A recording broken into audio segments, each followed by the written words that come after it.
તો હેલો મિત્રો, કેમ છો? બધા મજામાં જ છો? તો ફરી વખત મારા નવા બ્લોગમાં આપનું હાર્દિક સ્વાગત છે. અત્યારે વ્યસ્ત ના હારપ, કેમ કે અત્યારે છે ને 3 વાગવા આવ્યા છે અને અમારે જવાનું છે થળસર, મારા બેનની ભાણકીની છઠ્ઠી છે એટલે ત્યાં જવાનું છે ને હજી તૈયાર થવાનું બાકી છે.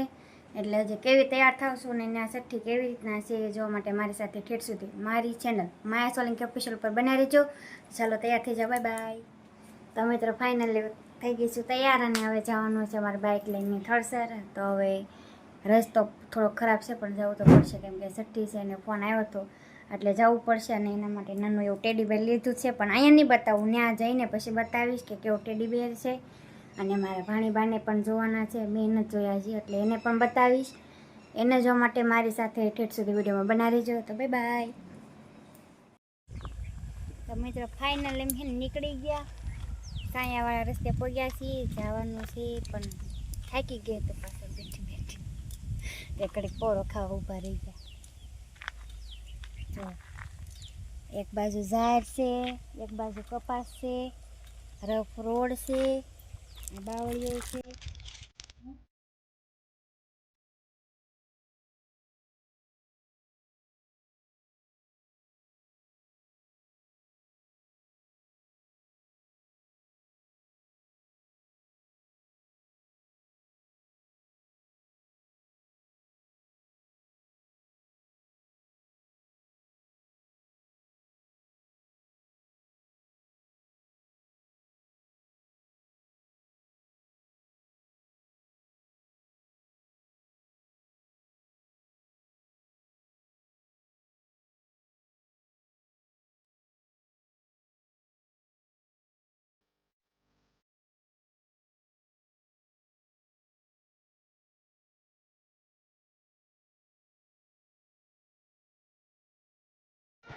આપણે અત્યારે આવી ગયા છીએ સિટીમાં અને અમારા બીજી છે ને એ ખાટલામાં શીખી છે, પણ અમને નહીં બતાવું છે કે નાસ્તો કરવાનો છે. જો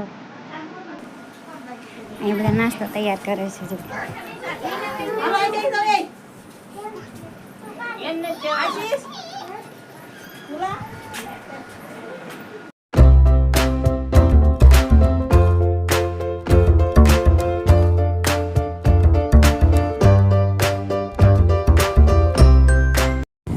તો મિત્રો ફાઇનલી અમે નીકળી ગયા છીએ. અત્યારે હવે છઠ્ઠી પૂરી થઈ ગઈ છે ને અમે જઈએ છીએ અત્યારે મીઠી વીડી. મારા ભાઈ આગળ મારા ભાઈ આવ્યો એટલે મળવા જઈએ.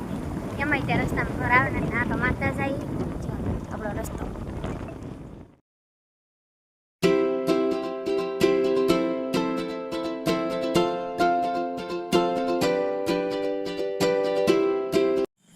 તો મિત્રો આપણે પહોંચી ગયા છીએ ઘરે અને થાળી બદલે નાખી છે, કેમ કે બહુ ગરમી છે અને રાંધી પણ નાખ્યું છે. જો